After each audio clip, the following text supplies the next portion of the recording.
We're back on the Lobo basketball pregame show. New Mexico is at Clune Arena on a Super Bowl weekend Saturday to take on the Air Force Falcons. We have Lobo head coach Richard Pitino. Coach Pitino, it's great to be back with you, and your team is on a roll again and coming off two really big wins back-to-back over Utah State and Colorado State. It does feel like your team is peaking and playing great basketball. What has been the key to the recent success? Obviously, back-to-back, two amazing second halves, to put up 52 points. Versus two good defensive teams, different styles. Obviously, one was a zone, one was on the road, and maybe the most difficult environment in the league, if not college basketball. And then to respond the way that we did versus a Colorado State team that really, really needed that game. All these games are very, very important. People always come up to big game today. Well, they're all really big right now. The stakes are high, and that's what you want to be a part of. It's there's opportunities all around, and so really happy with the defensive effort, the offensive execution, and just the will to win. These guys are tasting success, and they want more of it. They're playing terrific basketball, and you've had 3 days now to prepare for an Air Force team that just a short time ago nearly upset San Diego State. How has the preparation been? I believe it's 2 days of prep. I'm trying to think. I forget all the days, but we went back the next day. Normally we'd really walk through, and we did not do that. We tried to put in as much as we can execution-wise. So it's been good. They're obviously very unique with what they do. They play everybody close. I was just watching the San Diego State game. San Diego State needed a buzzer beater in overtime to beat them. Every game is different, and none of them are easy. Doesn't matter what the records are. And we know it's going to be a challenge. Your math is right. Mine is not. 2 days of prep. Lobo head coach Richard Pitino with us pregame. New Mexico and Air Force coming up from Clune Arena. So Regis Petritis has moved on to Cal. How do they look different without him?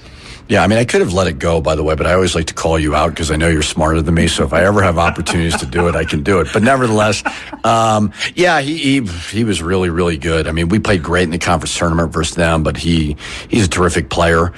You still got Ethan Taylor, who's been in the program for a while, playing a tad different than what they were doing last year with similar concepts, but they've always got a lot of pieces. Becker's a guy who's always been tough to guard for us because he can pop on the perimeter. But more than anything, it's just going to come down to defense, rebounding the ball, and getting out of the break best we can. You mentioned Bo Becker. He was great against you guys last season. He's been in and out of the lineup. I know he had an ankle injury early in the year. How do you prepare for him? Well, he has not been playing as much. They've been playing the kid, Solichowski or whatever his name is. I can't pronounce it, but he's been really, really good and gets people in foul trouble. So they've been going with him a little bit more. I think he's kind of taking Becker's minutes. But I would anticipate with just the way Becker's been pretty successful versus us, they'll try with him a little bit more. But I do think they really like Solichowski. Yeah, Silhusky is how they say it. And Wesley Silhusky played against you one time last season, and he played well. What have you seen on tape from him this season? He's a 7-footer. Big, strong. They go to some low post stuff with him. Their chin back screen stuff. He sets physical screens. So, we've got to be smart in how we guard him without not getting in foul trouble, because a lot of time they'll get him in the game and just get Nelly in foul trouble, So we've got to be good with our ball pressure there. And then a lot of what they do, the 5-man is the screener, a lot of the stuff. So we've got to be really good as well. Lobo head coach Richard Pitino with us pregame. New Mexico and Air Force coming up from Clune Arena. You talked about Ethan Taylor, and obviously he's one of the most prolific three-point shooters and scorers in the history of their program. That sort of feeds into what they do. You talked about it. They make more than 8 threes a game, third most per game in the conference. How do they like to get them, and how do you guard it? He makes a lot late in the clock. He's just got a knack for hitting one with like 2 seconds on the shot clock. Now they get deep into the clock a lot, but it's they'll run him off some pin downs, they'll run him off flare screens, get you looking at the ball, and all of a sudden they'll crack you with the screen. So we've just got to be alert and ready. A lot of talk about their matchup zone always when you talk about Air Force and how they defend. Are they doing anything differently this season on the defensive side, and how do you prepare for that? Yeah, they don't play it as much. Way more man-to-man than they've done in the past. They do have it. They also have a 1-3-1 in their back pocket. He's trying to pick up the tempo a little bit more. They'll press a little bit and do some things. But not as much standard matchup zone, way more man-to-man, switching man-to-man. They don't switch with the 5 as much. So we got to go play our game offensively. And you mentioned that they might be doing some things subtly differently offensively. Is there anything that fans can look at when they see them against the Lobos and say, oh, yeah, that looks a little different? Not really. Only a trained eye like myself will notice these things. No, I mean, it's nothing substantially different. It's more the entry into what they do. They still set the back screens. They look a little more flares. They still have the threat for the back cuts, but just a little bit different. But I mean, I think some teams have started to zone them a little bit. Nevada zoned them. Fresno State zoned them. So I think they've got. It's all similar. I don't think it's anything substantially different. You have been so consistent. Your team has been so consistent in the way that it prepares. And each game, it looks exactly the same. As you get deeper into the season, they all become more and more meaningful. And you guys have set yourself up here where you control your destiny. How is the team handling that part of it, the mental aspect of it? Yeah, it's always challenging, but yet a great opportunity. There's I say it over and over and over again. There's only 19% of college basketball gets played in the NCAA tournament. That's 81% are deemed losers and failures by their fan bases and the media. So we're in the hunt. Saying we control our own destiny, I don't necessarily love that because the other team has something to do with a lot of it as well. But I think my tone on a daily basis is pretty consistent, whether it's a quote big game, not a big game or whatever. Like we really approach every day the same. And I think our guys understand to not get too high, not get too low. I remember we lost a tough one at Air Force almost at the buzzer last year and everybody thought the season was over. And then a couple weeks later, we go win the Mountain West, go to the NCAA tournament. So great opportunities in front of us. Let's see if we can go get a road win.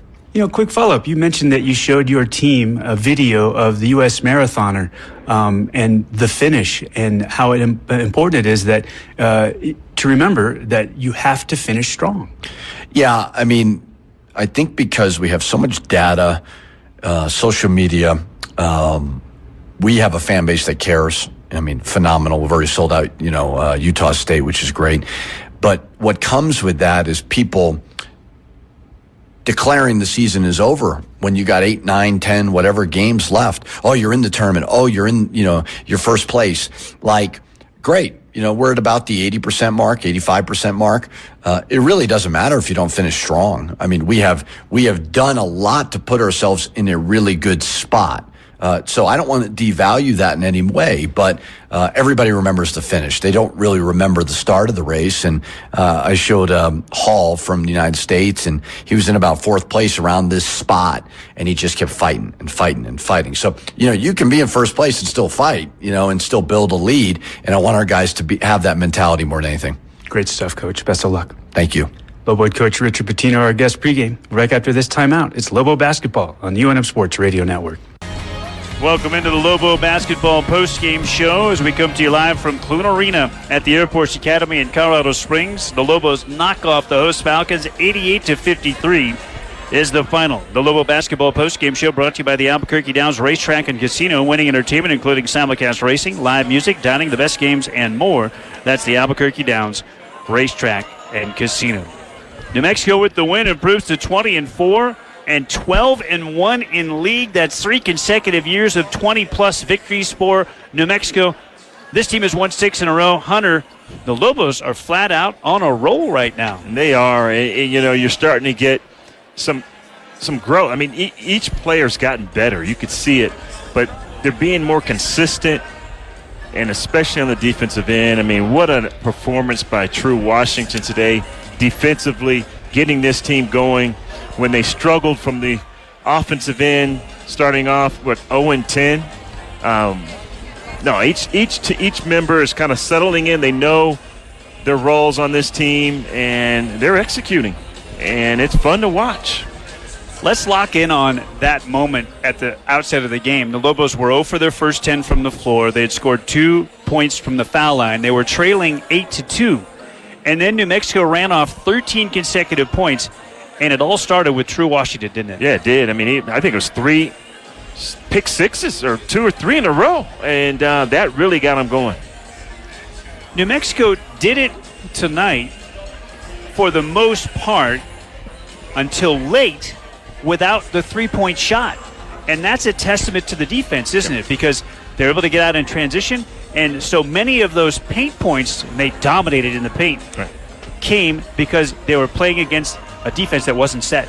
Yeah, I mean, they were packing it in, Air Force was, and they just really weren't getting many looks for the bigs, Nelly down low, but transition buckets. I think there was a couple of times where Dent found Borovichinen on the wing for like back-to-back layups. And so New Mexico finds a way to score, and a lot of times it's because of their defense. What can you say about what Nelly Joseph is doing right now? There isn't a better big in the conference, and he's one of the top bigs in the nation. He's the only big in the league averaging a double-double. This was his 5th consecutive game with at least 10 points and 10 rebounds. And today he goes for a career-best 21 rebounds. Nelly has gone from productive to dominant. He's playing at a high level, no question. I mean, he's not playing at the level of his competition, and you like to see him, and he's gotten better offensively. We all knew he can go over his left shoulder, but now he's got the right shoulder. And then, of course, the details, making free throws, blocking shots, like he's doing all the little things. 14 points, 21 rebounds, a block shot. Nelly had 2 steals today. He went 2 of 3 at the foul line and 6 of 10 from the floor. And before this one was all said and done, Donovan Dent, the front runner for Player of the Year, after a relatively quiet first half from his perspective, 3 of 10 from the floor, 1 of 4 from the arc, and 9 points. He goes off for 25 and 6, 25 points and 6 assists, and knocks down 3 of 6 from the arc. He is just remarkable. Yeah, no, he is. And, he started the game aggressive offensively, just didn't have it. There was really no rhythm. I mean, he was trying to create for himself.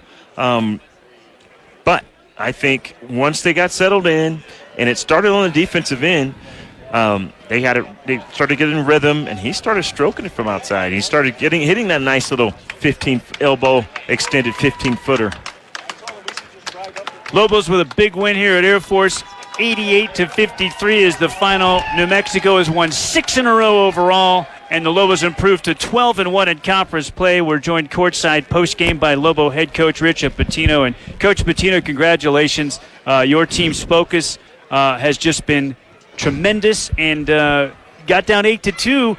Talk about that sequence there. 13 consecutive points. It looked like True Washington's defense was the key early. Yeah, it started off 0 for 10. I don't know if I've ever had that. I think when you watch our team play right now, I think they're really having fun playing together. I really do. Like, the defense, just phenomenal to turn an Air Force team over 18 times. It doesn't turn the ball over a lot. I think we're playing really, really hard. I think we're playing the right way. We're trying to be connected. So the chemistry is great. Now, obviously, that happens when we've won 20 games, so that obviously will help. But this is always a place where mentally everybody gets it in your mind, and I thought our guys were really good with their prep and terrific all around.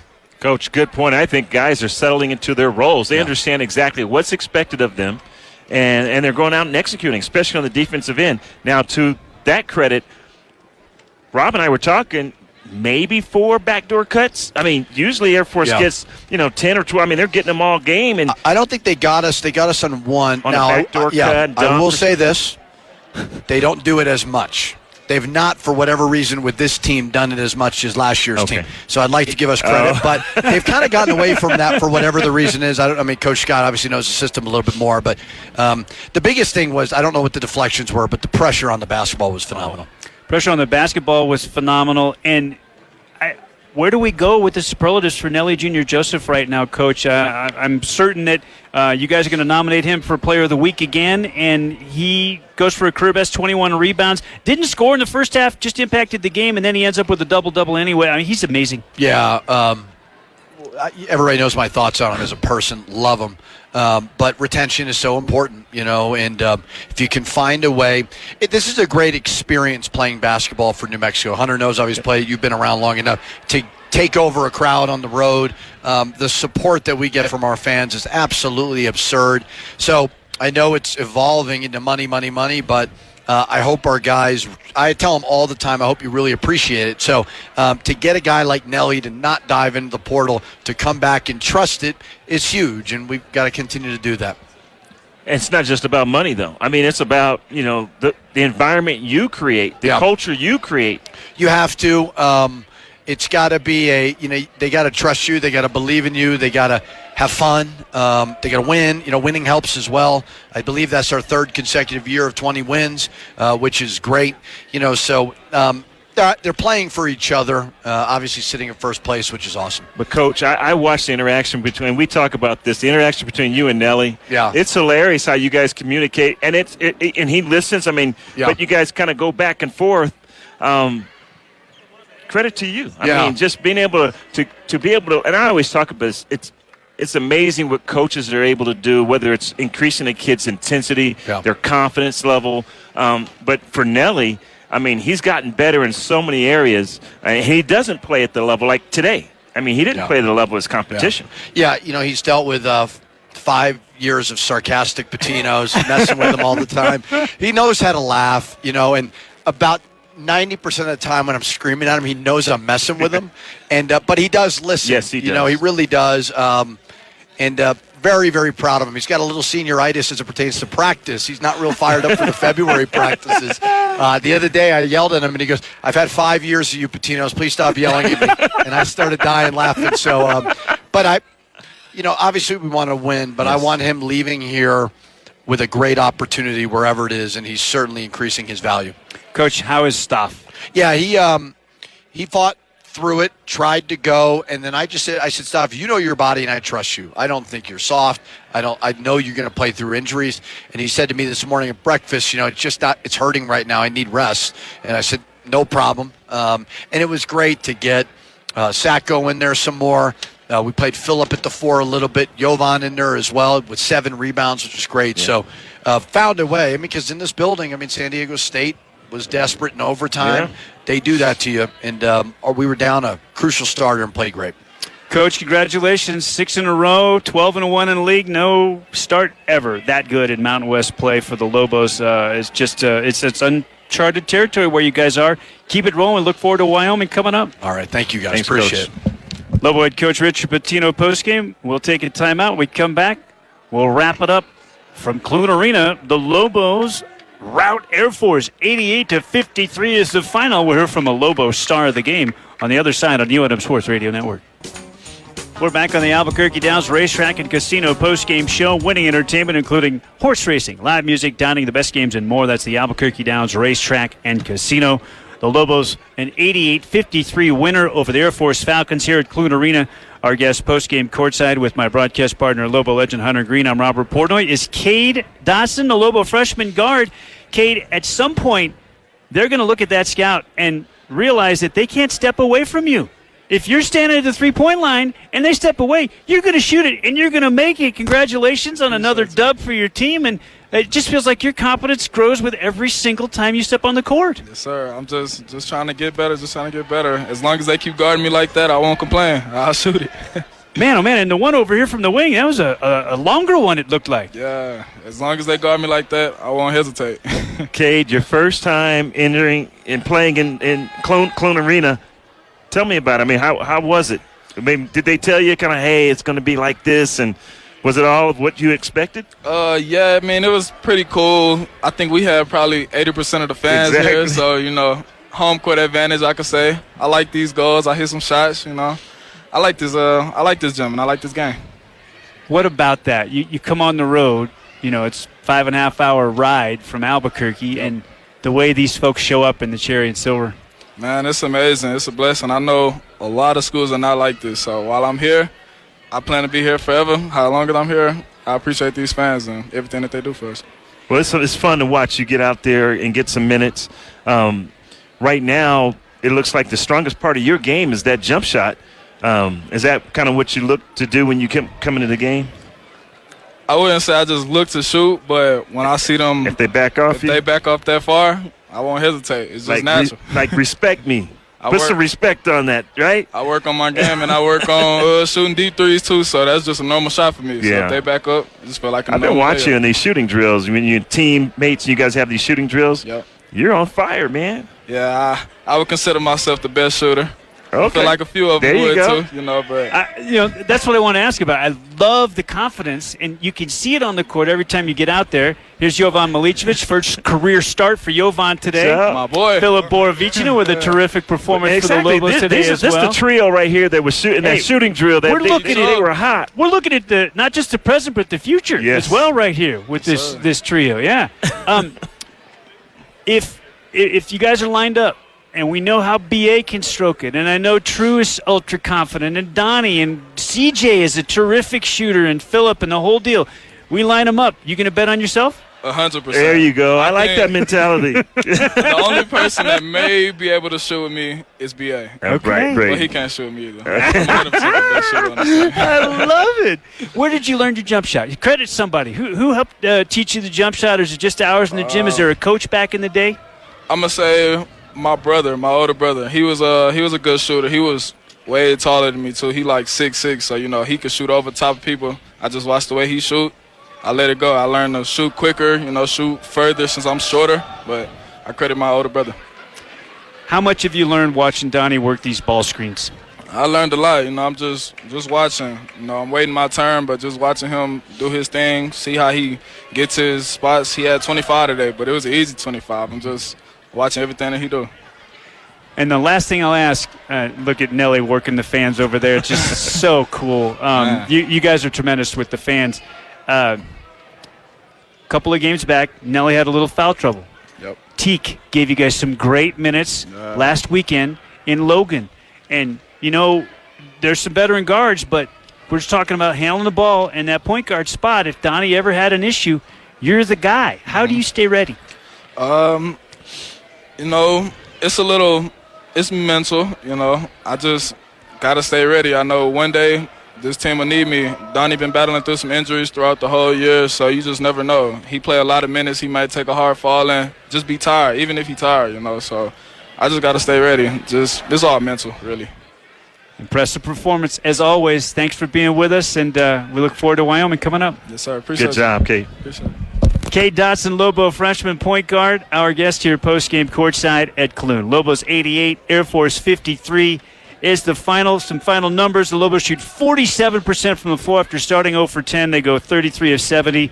Air Force shoots 31%, 17 out of 54. UNM rallies after struggling from the arc early. They bang 8 of 23, 35%. Not too bad, and they defend the three better in the second half than they did in the first. Yeah. Air Force ends up with 7 of 24, 29%. The Lobos, not their best day from the foul line. 14 of 22, 64%. Didn't hurt them today. Falcons, 12 of 19, 63%. How about 18 Falcons turnovers to just 7 for the Lobos and a 21-4 advantage points off for UNM, and they dominate the boards 48-34 and 12-4 on the offensive end, leading to a 13-3 advantage in second chance points.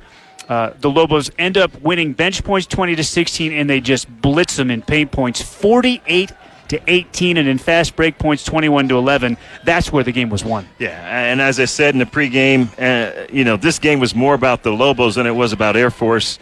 And the bottom line is they only allowed 53 points. Think about this. Their last two games, they scored 52 in the second half in each against Utah State and Colorado State. How about that? Pretty impressive stuff. All right. Quick peek at some individual numbers, and then we'll put a ribbon on this one. Dent goes for 25 and 6 assists. The double-double for Nelly is 5th in a row. 21 rebounds, a career high to go with 14 points. True Washington, 16 points and 5 caroms was terrific, and he sparked the 13-0 run early in the game to put the Lobos in control for good. Borovicina goes for 10 on 5 of 9 floor shooting, and C.J. Nolan was an 8-point performance, 3 of 6 floor, 1 of 2 from the arc. Cade Dotson knocked down 2 triples off the bench, his only shot attempts of the game. Braden Applehans had a 2-for-2 performance at the foul line and knocked down a triple for 5 points off the bench. Jovan Milicevic's first career start, 7 rebounds for Jovan. The freshman from Canada also added 3 points, and Quentin Webb got in the books with a free throw made. The Lobos with a win here today.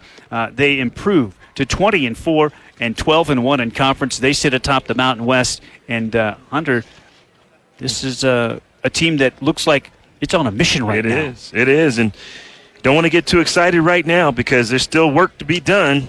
But it sure looks good from the top. New Mexico Aging Services, your one-stop shop for connection, resources, and advocacy. Visit aging.nm.gov to learn more.